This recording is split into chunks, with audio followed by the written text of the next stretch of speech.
Hi guys, welcome to another video. पिछले video में हम लोगों ने हेलो एल्केन्स के बेसिक्स के बारे में जाना था। इस वीडियो में हम लोग हेलो एल्केन्स के निर्माण की विधियां देखेंगे कि हेलो एल्केन्स का निर्माण किन किन विधियों से किया जा सकता है। बेसिकली हेलो एल्केन के निर्माण की इस चैप्टर में 5 विधियाँ होंगी। नंबर 1, एल्केन से देखेंगे कि कैसे हेलो एल्केन का निर्माण किया जाएगा, और फिर एल्कीन से देखेंगे कि कैसे हेलो एल्केन का निर्माण किया जाएगा। एल्कीन के निर्माण के ही दौरान हम लोग मार्कोनी का नियम का अध्ययन करेंगे। और फिर अगला मेथड आएगा एल्कोहल से हेलो एल्केन का निर्माण। इसमें आप thionyl chloride, phosphorus pentachloride, phosphorus tetrachloride. इसके बाद अगला मेथड आएगा हंस डिकर रिएक्शन, जो fatty salty acid carboxylic acid के साथ रिएक्शन कराई जाएगी। और फिर अगला method exclusive method for iodo alkane और फ्लोरो एल्केन। आयोडो एल्केन और फ्लोरो एल्केन के निर्माण के प्रॉपर विधियां हैं, क्योंकि हम लोग डायरेक्ट हैलोजिनेशन से सीधे आयोडो एल्केन और फ्लोरो एल्केन का निर्माण नहीं कर सकते हैं। ठीक, तो ये सभी विधियों को हम लोग अलग अलग वीडियोस में देखेंगे। तो आज सबसे पहली विधि जो होगी फ्रॉम हेलो एल्केन से, मतलब एल्केन से हेलो एल्केन का निर्माण देखेंगे, और ऐसे ही इसके अलग अलग वीडियोस आते रहेंगे। तो आज पहला मेथड देखेंगे हम लोग कि एल्केन से हेलो एल्केन का निर्माण। एल्केन से हेलो एल्केन के निर्माण में हम लोग क्या देखेंगे कि इसमें कोई एल्केन्स होगा और ये हैलोजन गैस अब सनलाइट की प्रेजेंस में इसका हैलोजिनेशन हो जाएगा। ये क्या हो जाएगा, एक RH और प्लस HX, और ये आपका क्या बन गया, हेलो एल्केन। ये क्या हो जाएगा, हेलो एल्केन हो जाएगा। ये क्या आपका हो जाएगा, हेलो एल्केन। ध्यान रहे यहाँ पर X के तौर पर क्लोरीन और ब्रोमीन, मतलब एल्केन से सिर्फ और सिर्फ क्लोरीन और ब्रोमीन ही डायरेक्ट रिएक्शन कर सकती हैं, और इस मेथड को बोलते हैं डीहैलोजिनेशन या विहैलोजनीकरण।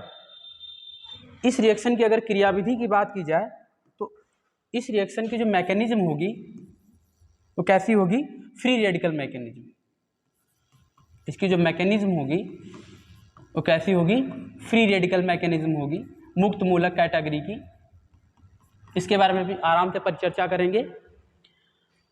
तो यहाँ पर आप X के तौर पर सिर्फ क्लोरीन या ब्रोमीन गैस ही ले सकते हैं, और क्लोरीन और ब्रोमीन में से क्लोरीन एल्केन से जल्दी रिएक्ट करेगा, जल्दी रिएक्शन करेगा, और ब्रोमीन उससे स्लो करेगा। और आयोडीन तो कमरे के तापमान पर इससे रिएक्शन करेगा ही नहीं, क्योंकि अगर करेगा भी तो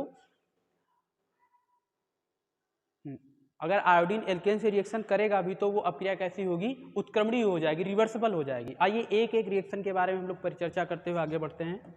जैसे ये हमारे पास कोई HX और ये क्लोरीन गैस, इससे रिएक्शन करेगी सनलाइट, सूर्य प्रकाश की उपस्थिति में, तब ये रिएक्शन क्या हो जाएगी, RCl और प्लस का HCl बाहर हो जाएगा। इसके अगर ये हमारे पास क्या है, कोई एल्केन है और ये क्लोरीन गैस है, और ये हमारे पास क्या बन गया, क्लोरो एल्केन बन गया।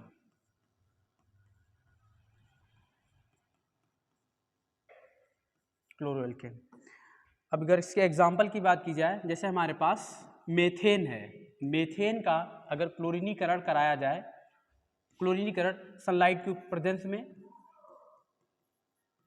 तब क्या होगा, ये CH3 और Cl और HCl बाहर हो जाएगा, HCl इसमें से निकल जाएगा, और ये देखो हमको क्या प्राप्त हो गया, मेथिल क्लोराइड हमको प्राप्त हो गया।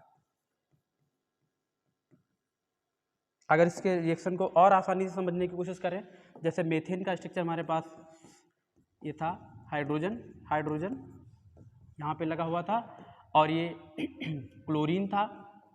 अब इसके साथ ये क्लोरीन जो है इस H के साथ निकल जाएगा, तो यहाँ पर ये बॉन्ड खाली हो जाएगा, तब ये जो है हाइड्रोजन हाइड्रोजन, और इसके साथ ये क्लोरीन जुड़ जाएगा और HCl बाहर हो जाएगा। अब इसी अपक्रिया की अगर हम क्रियाविधि समझने की कोशिश करें,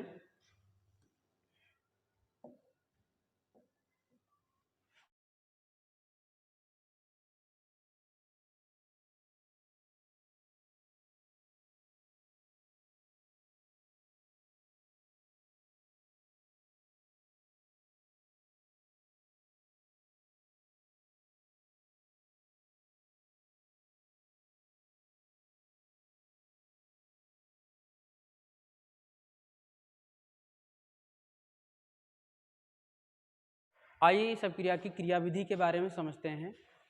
क्रियाविधि को आप एक इस तरीके से समझने की कोशिश करिए।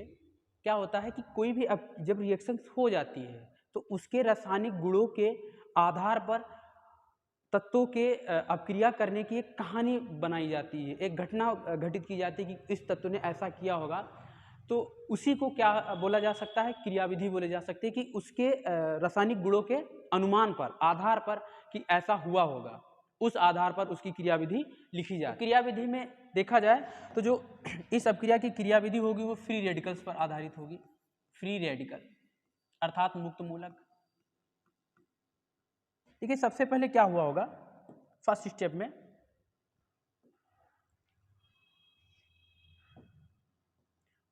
में क्या हुआ होगा, क्लोरीन गैस है, ये क्या है हमारे पास, क्लोरीन गैस है, और सनलाइट की प्रेजेंस में, सनलाइट की उपस्थिति में अब इसके बीच क्या हुआ होगा, कोई भी बॉन्ड दो इलेक्ट्रॉनों से मिलकर बनता है, एक इलेक्ट्रॉन इस क्लोरीन का था और दूसरा इलेक्ट्रॉन इस वाली क्लोरीन का था। अब इनका क्या हो जाएगा, ये इलेक्ट्रॉन दोनों अपने अपने मूल तत्वों पर वापस चले जाएंगे, ये दोनों इलेक्ट्रॉन अपने अपने मूल तत्वों पर चले जाएंगे और इस तरीके से जब बॉन्ड टूटता है तो उसको बोलते हैं होमोलिटिक फिजन।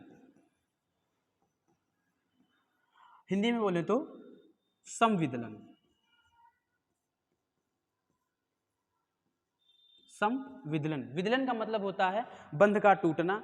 अगर बंध टूटने के दौरान दोनों इलेक्ट्रॉन अपने मूल तत्वों पर वापस चले जाएं तो उसको समविदलन कहते हैं, और अगर दोनों इलेक्ट्रॉन मूल तत्वों पर वापस ना जाएं या किसी एक ही तत्व पर वापस चले जाएं तो उसे विषम विदलन कहते हैं। जब समविदलन होता है तब मुक्त मूलक का निर्माण होता है, और जब विषम विदलन होता है तो आयंस या इलेक्ट्रोफिलिक न्यूक्लियोफिलिक का निर्माण होता है।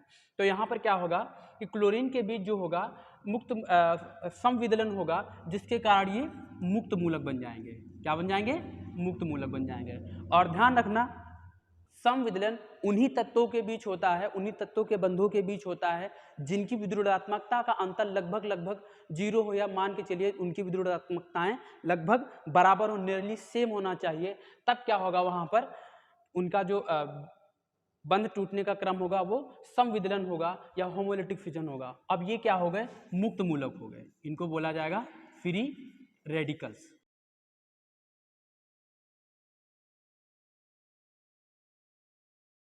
मूलक, इनको क्या बोला जाएगा, मुक्त मूलक।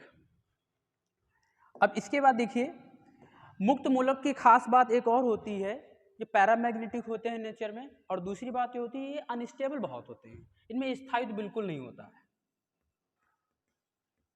अब जब कोई अनस्टेबल हो जाएगा तो जेन्युइन सी बात है वो किसी पे अटैक करेगा या रिएक्शन करने या बॉन्ड बनाने की कोशिश करेगा। तो ये क्लोरीन क्या होगा, इसमें से एक मुक्त मूलक जो होगा इसका जो मेथेन होगा,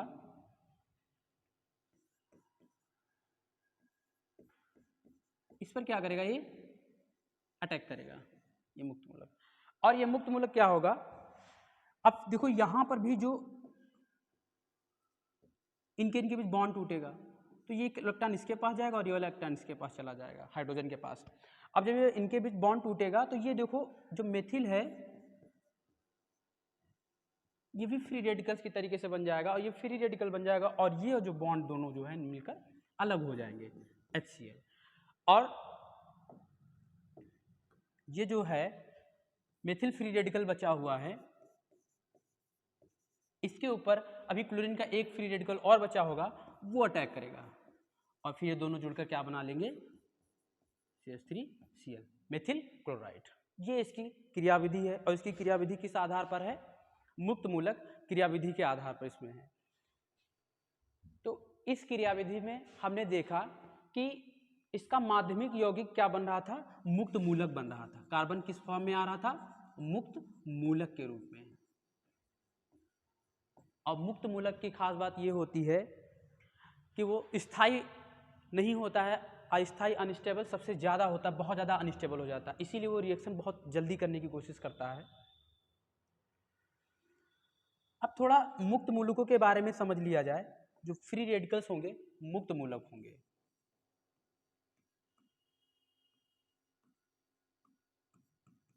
जो फ्री रेडिकल्स होंगे, इनके बारे में अगर स्टेबिलिटी ऑर्डर देखा जाए,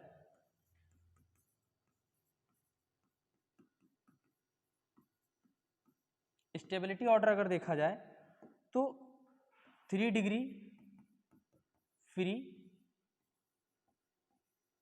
रेडिकल सबसे ज़्यादा स्टेबल होगा compare to second degree, compare to first degree.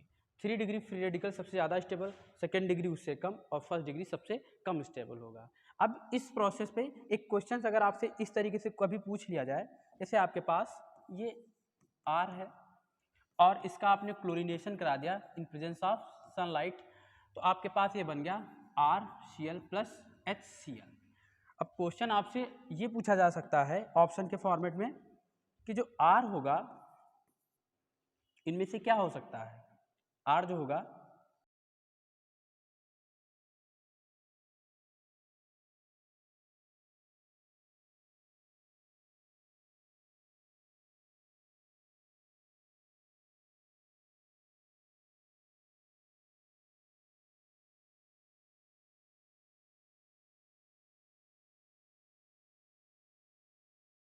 अब जैसे इस प्रकार का अगर कोई क्वेश्चन आ जाए और आपसे पूछे कि R इसमें से क्या एग्जिस्ट कर सकता है, मतलब सबसे R की फेवरेबल कंडीशन इसमें से क्या हो सकती है। अब आप इस क्वेश्चन को आप जब ही कर पाएंगे जब एल्केन्स के डी हैलोजिनेशन की आपको क्रियाविधि के बारे में पता होगा। अब हम इस क्रियाविधि को जब हमने अभी किया था तो हमने देखा था कि जो यहाँ पर जो कंपाउंड था वो फ्री रेडिकल्स के फॉर्मेट में आ रहा था। इस फॉर्मेट में आ रहा था फ्री रेडिकल्स के फॉर्मेट में, और आप अच्छे से जानते हैं जो फ्री रेडिकल्स होता है वो 3 डिग्री में एग्जिस्ट करना चाहता है, मतलब टर्सरी में होना चाहेगा।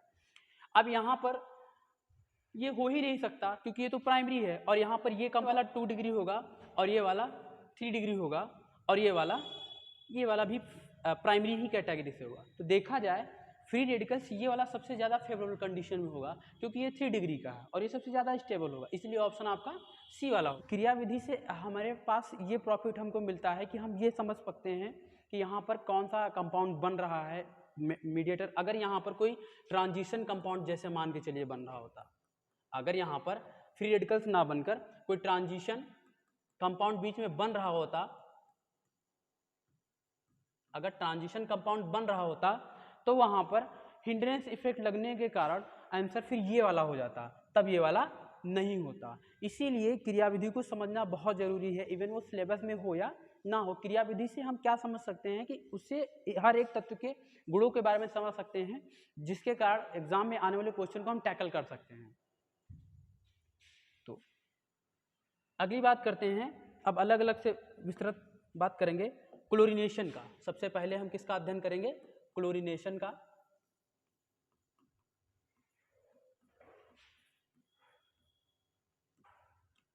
क्लोरीनेशन का मतलब क्लोरीनीकरण।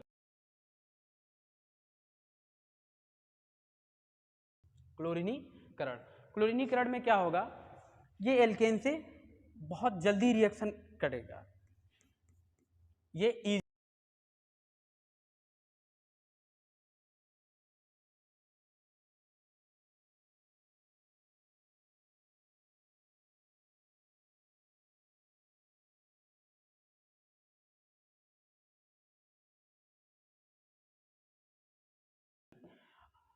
अदर हैलोजनों के तुलना में जो क्लोरीन होगा वो एल्केन से बहुत जल्दी रिएक्ट करेगा। अब इसकी अगर रिएक्टिविटी की बात की जाए तो ये रिएक्शन मेथेन से करेगा इन प्रेजेंस ऑफ सनलाइट। तो क्या होगा, इसमें से HCl निकल जाएगा तो हमारे पास क्या बचेगा, CH3Cl, और इसका एक बार और सनलाइट की प्रेजेंस में क्लोरीनेशन होता चला जाएगा और फिर ये आगे रिएक्शन क्या होती चली जाएगी, CH2Cl2 एंड अगेन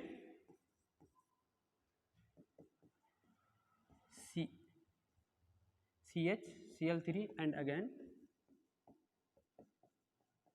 CCl4। ये रिएक्शन आगे ऐसे ही होती चली जाएगी। इसी कारण सिर्फ क्लोरीन के इसी नेचर के कारण, क्लोरीनेशन के इसी नेचर के कारण इस रिएक्शन को लैब में प्रिपेयर नहीं किया जा सकता, क्योंकि ये रिएक्शन जब एक बार स्टार्ट हो जाती है तो तब तक होती रहती है जब तक इसके सारे हाइड्रोजन इसमें से डिस्प्लेस ना हो जाए, सारे हाइड्रोजन निकल ना जाए। क्या हुआ? जब तक सारे एलिमेंट निकल ना जाएं। और यहाँ पे ये देखिए क्या बन गया हमारा, क्लोरोफॉर्म बन गया, क्लोरोफॉर्म बन गया। और ये क्या बन गया हमारे पास, carbon tetrachloride, carbon tetrachloride. Chlorination के इसी नेचर के कारण इस रिएक्शन को लैब में नहीं बनाया जा सकता, क्योंकि ये रिएक्शन तब तक होती रहती है जब तक इसके सारे हाइड्रोजन निकल ना जाएं। और इस रिएक्शन को इंडस्ट्रियल क्षेत्र में यूज किया जाता है, जो मैन्युफैक्चरिंग यूनिट होती है वहाँ पर इस रिएक्शंस का उपयोग किया जाता है, और वहाँ पर बड़ी बड़ी यूनिटों के द्वारा इस रिएक्शन को कंट्रोल भी किया जा सकता है, लेकिन लैब में इसको कंट्रोल नहीं किया जा सकता। अगली बात करेंगे ब्रोमिनेशन की। ब्रोमीन से जब रिएक्शन होगी,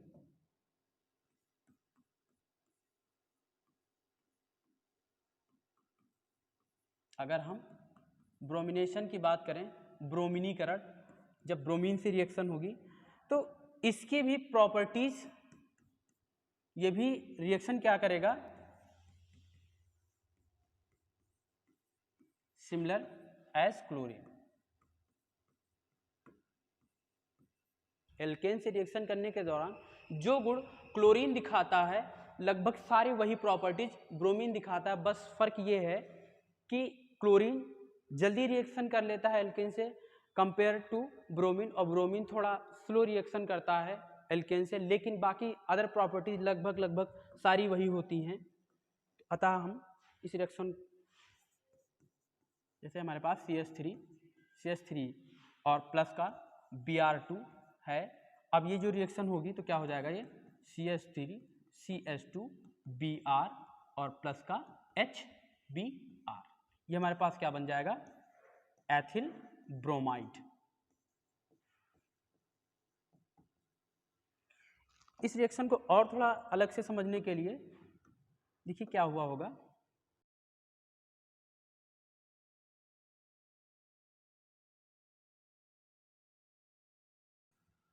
अब देखो इसमें से ये जो है निकल कर बाहर हो गया HBr, और इसके साथ जुड़ जाएगा तो क्या बन जाएगा, ये CH3 और ये CH2 और फिर ब्रोमीन इसके साथ ऐड हो जाएगा, और ये HBr बाहर हो जाएगा। क्लियर? अब अगली बात करते हैं आयोडीनेशन की।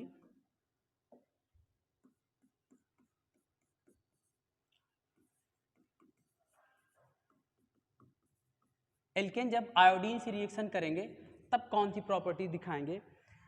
पहली बात ध्यान रखना कि आयोडीन एल्केन से क्लोरीन और ब्रोमीन की तरीके से रिएक्शन नहीं करता है। पहली बात तो ये बहुत स्लो रिएक्शन करता है, और दूसरी बात कि जो रिएक्शन करेगा वो रिवर्सिबल होगी, उत्क्रमणीय हो जाएगी, क्योंकि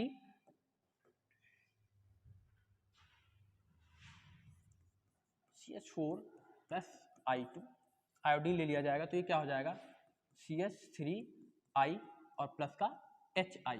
ये क्या हमारे पास है, स्ट्रॉन्ग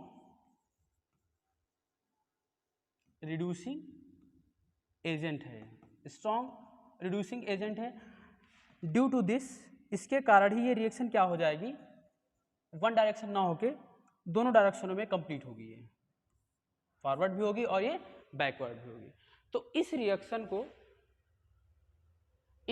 को क्या हुआ, कुछ गलत लग गया क्या है? क्या हुआ, नहीं वो सही रहता है, पसीना बहुत निकला ना, अरे वही इतिहास बचते हैं, क्या हुआ, वही इतिहास बनाते हैं जो पसीने में नहाते हैं। तो due to strong reducing agent के कारण ये रिएक्शन क्या होगी, रिवर्सिबल हो जाएगी। अब इस रिएक्शन को कंप्लीट कराने के लिए, फॉरवर्ड कंप्लीट कराने के लिए आपको क्या करना होगा, एक स्ट्रॉन्ग ऑक्सीडाइजिंग एजेंट लेना होगा। स्ट्रॉन्ग ऑक्सीडाइजिंग एजेंट लेने पर ये रिएक्शन फॉरवर्ड डायरेक्शन में कंप्लीट हो जाएगी। फॉरवर्ड डायरेक्शन में कंप्लीट हो जाएगी। तो इतना हम समझ पा रहे हैं कि एल्केन से क्लोरीन इजीली रिएक्शन करता है, ब्रोमीन क्लोरीन की तुलना में कम, और आयोडीन तो बहुत ही कम करता है, लगभग ना के बराबर। अगर स्ट्रॉन्ग ऑक्सीडाइजिंग एजेंट ना लिया जाए तो जो रिएक्शन करेगा वो रिवर्सिबल होगा, जिसके कारण कोई प्रोडक्ट हमें प्राप्त नहीं होगा। अगली बात करते हैं फ्लोरीनेशन की, फ्लोरीन से रिएक्शन।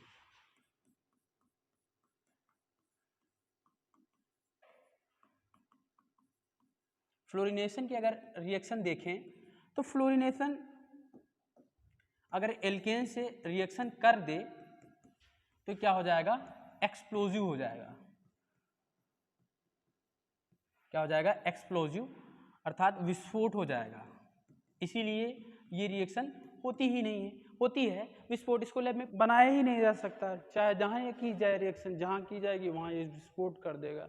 तो हम लोग इतना समझ पाए कि एल्केन से सबसे आसानी से रिएक्शन क्लोरीन करेगा, और उसके बाद ब्रोमीन और आयोडीन। फ्लोरीन तो रिएक्शन करता ही नहीं है, यूँ समझ लीजिए रिएक्शन करेगा तो विस्फोटक का कार्य करेगा।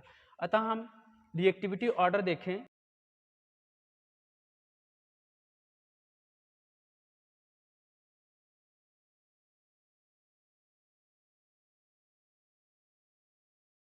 अब क्रियाशीलता की बात करें तो क्लोरीन सबसे ज़्यादा रिएक्टिव होगा कंपेयर टू ब्रोमीन, और ब्रोमीन आयोडीन की कंपेयर में ज़्यादा रिएक्टिव होगा।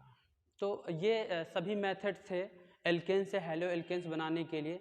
गाइस, आपको होमवर्क के तौर पर एक क्वेश्चन दिया जा रहा है।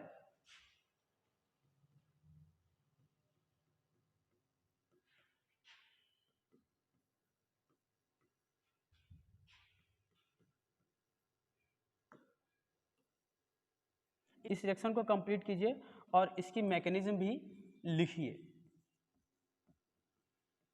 इसकी मैकेनिज्म भी आपको लिखनी है और इस रिएक्शन को कंप्लीट कर दीजिए। और इस मैकेनिज्म में क्या बनेगा, फ्री रेडिकल्स बनेगा, कार्बोकैटायंस बनेगा या कार्बो आनायंस बनेगा, इसका कमेंट सेक्शन में जवाब जरूर दीजिएगा। और क्या प्रोडक्ट बनेगा इसका भी कमेंट सेक्शन में जवाब दीजिएगा। तो आज के वीडियो में इतना ही, मिलते हैं अगले वीडियो में। एल्कीन से हैलो एल्केन का निर्माण करेंगे। आज के लिए इतना ही, मिलते हैं आपसे अगले वीडियो में। जय हिंद।